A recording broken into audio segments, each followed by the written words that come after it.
আসসালামু আলাইকুম, চলে আসলাম ছোট্ট আরেকটা ভিডিও নিয়ে। আজকে আমার চ্যালেঞ্জের দ্বিতীয় দিন। আমি যেই 15 দিনের চ্যালেঞ্জটা নিয়েছি একটি সাবজেক্ট কমপ্লিট করব, তার মধ্যে আজকে দ্বিতীয় দিন। কাজ সকালের নাস্তা, কোরআন শরীফ পড়ে নামাজ পড়ে আমি এখন পড়তে বসলাম। আমি এখন আজকে খ পড়ব, খ বিভাগের হাফ পড়ব। ফুল পড়া তো সম্ভব না, অনেকগুলো কোশ্চেন।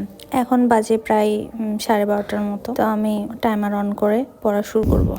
জীবনটা কতই অদ্ভুত, তাই না? আমি মাঝে মাঝে ভাবি, আপনি যেভাবে ভাববেন সেভাবেই ভাবাবে আপনাকে। ভালো কিছু পেতে গেলে বা ভালো দিন দেখতে গেলে কতই না বাধা বিপত্তি, কত না পরিশ্রম, কত না ক্লান্ত সব কিছু করতে হয়। দেখবেন যেদিন ভালো কিছু পাবেন কতই না আনন্দ লাগে, কতই না শান্তি লাগে। এই দিনটি দেখার জন্য হলেও আপনাকে কষ্ট করে যেতে হবে। তবে সুখের দিনগুলো হয় খুব সীমিত, অল্প। দুঃখের পরিমাণ বেশিই থাকে, সুখের দিন কম থাকে। আসলে সুখ ছাড়া কখনো দুঃখ বোঝা যায় না। পৃথিবীতে কেউই পুরোপুরি সুখী হতে পারে না। সুখ আছে বিধায় আমরা দুঃখের মর্যাদা বুঝতে পারি, দুঃখ আছে বিধায় আমরা সুখের মর্যাদা বুঝতে পারি।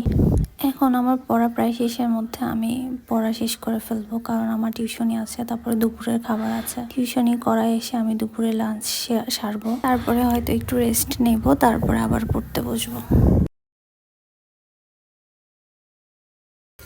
আমি ভেবেছিলাম রেস্ট নেওয়ার পর একটু পড়তে বসবো, কিন্তু আসলে আমার পড়ার মতো মুড নাই, কারণ আজকে একটু মন খারাপ। আমি চেষ্টা করেছি পড়ার দ্বিতীয় দিনটা টাস্কটা কমপ্লিট করার, তো অনেক ভাবা চিন্তা, মন খারাপের পরে ভাবলাম যে একটু পড়ি। একটু মন ভালো লাগলো, তাই আবার পড়া শুরু করলাম। জানি না এখন কতক্ষণ পড়তে পারবো, চেষ্টা করব। আমি ওই একই সাবজেক্টেরই খ পড়ছি, অনেকগুলো প্রশ্ন।